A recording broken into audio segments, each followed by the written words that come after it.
আসসালামু আলাইকুম সুপ্রিয় দর্শক, আপনারা একটা নিউজ জেনে থাকবেন যে সাকিব আল হাসান এবং তামিম ইকবাল যুক্তরাষ্ট্রে একটা লিগে খেলতে যাচ্ছে এবং তারা একই সাথে একটা টিমেই খেলবে। এটা কিন্তু একটা গ্রেট অপরচুনিটি হিসেবে কাজ করবে। যারা সাকিবের ভক্ত আছে, যারা তামিমের ভক্ত আছে, তারা কিন্তু এখন সাকিব তামিমের সেই পুরনো বন্ধুত্ব কিন্তু আবারও তারা দেখতে পারবে। ভ্রাতৃত্ববোধ সৃষ্টি হবে। একটা সময় ছিল যখন তামিম সাকিবের কাঁধে কাঁধ রেখে চলতো, সাকিব তামিমের কাঁধে কাঁধ রেখে চলতো, একই ড্রেসিং রুম শেয়ার করতো। বাট একটা সময় এসে তারা কিন্তু বিভাজন হয়ে গিয়েছে। বাংলাদেশের যত মিডিয়া আছে, বাংলাদেশের যত দর্শক আছে, তামিম সাকিবের ভক্ত আছে, তারা কিন্তু আলাদা গ্রুপ হয়ে গিয়েছে, একজন আরেকজনকে ট্রল করছে। যারা ইতিবাচক মনোভাব প্রকাশ করে তারা কিন্তু চায় সাকিব এবং তামিম তারা তাদের বন্ধুত্ব আবার ফিরে আসুক। তো আমরা যেমন দুজন বন্ধু আছি, আমার বন্ধু আবার তামিমের সাপোর্টার, তার কাছে জানতে চাইবো এই তার অনুভূতি কি। বন্ধু, তামিম ইকবাল সাকিব আল হাসানের বেস্ট ফ্রেন্ড, একসময় তাদের ভিতরে একটা শত্রুতা ছিল, এখন যুক্তরাষ্ট্রে একটা লিগ, তারা একসাথে খেলবে, একসাথে ড্রেসিং রুম শেয়ার করবে। এটা কি তাদের বন্ধুত্ব জোড়া লাগবে? অবশ্যই জোড়া লাগবে, কেননা তামিমও খুব ভালো প্লেয়ার, সাকিব তো সারা বিশ্বের অলরাউন্ডার প্লেয়ার। এখন দুইটা আমাদের দেশে এখন খুব দামি প্লেয়ার, এখন দুইটা প্লেয়ার যখন আলাদা হয়ে গেছিল, দলটা প্রায় ছিন্ন বিচ্ছিন্ন হয়ে গেছিল।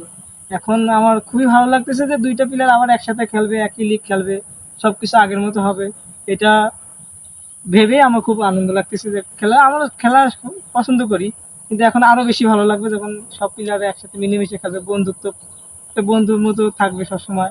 খুব ভালো একটা খেলা। Alright alright. দর্শক, আপনারা কি মনে করেন সাকিব তামিমের বন্ধুত্বটা যদি আবার আগের মতো সৃষ্টি হয়, তাহলে বাংলাদেশ কিন্তু আবার সেই পুরনো সেই এশিয়া কাপের ফাইনালের মতো একটা অবস্থা সৃষ্টি হবে, যেখানে তামিম ইকবাল চারটা 50 করেছিল এবং সাকিব আল হাসান 4টা ম্যাচের ভিতরে 3টাই 50 করেছিল, এবং তার যে বোলিং এর রিয়াকশন, তিনি শুধু উইকেটই পান। সেক্ষেত্রে কিন্তু শহীদ আফ্রিদিকে টপকিয়ে সাকিব আল হাসান সেই আসরে ম্যান অফ দ্য সিরিজ নির্বাচিত হয়েছিলেন। তারা দুজন একসাথে খেললে কিন্তু অনেক ভালো হবে। আপনারা যারা ভাবছেন যে সাকিব আল হাসানের বিরুদ্ধে মামলা দিয়ে তাকে খেলা থেকে বাদ দেবেন, এটা কিন্তু ভুল সিদ্ধান্ত হবে। আজকে বিএনপি নেতারাও বলছে, আজকে যারা উপদেষ্টা পদে আছে তারাও বলছে যে সাকিব আল হাসানকে কোনো ধরনের শাস্তি না দিয়ে সাকিব আল হাসান যাতে ভুল শুধরে নিতে পারে, সেজন্য আবার ক্রিকেটে কামব্যাক করে।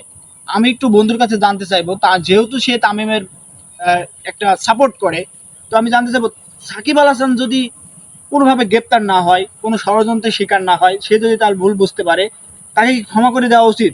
অবশ্যই ক্ষমা করে দেওয়া উচিত। সে কোনো একটা ভুলের কারণে হয়তো রাজনীতিতে জড়িয়ে গেছিল, সেটা থাক ঠিক হয় না, সেটা সবাই জানে, আমিও জানি। কিন্তু এখন সে তো কোনো অন্যায় করে নাই, যেহেতু সে অন্যায় করে নাই, সে একটা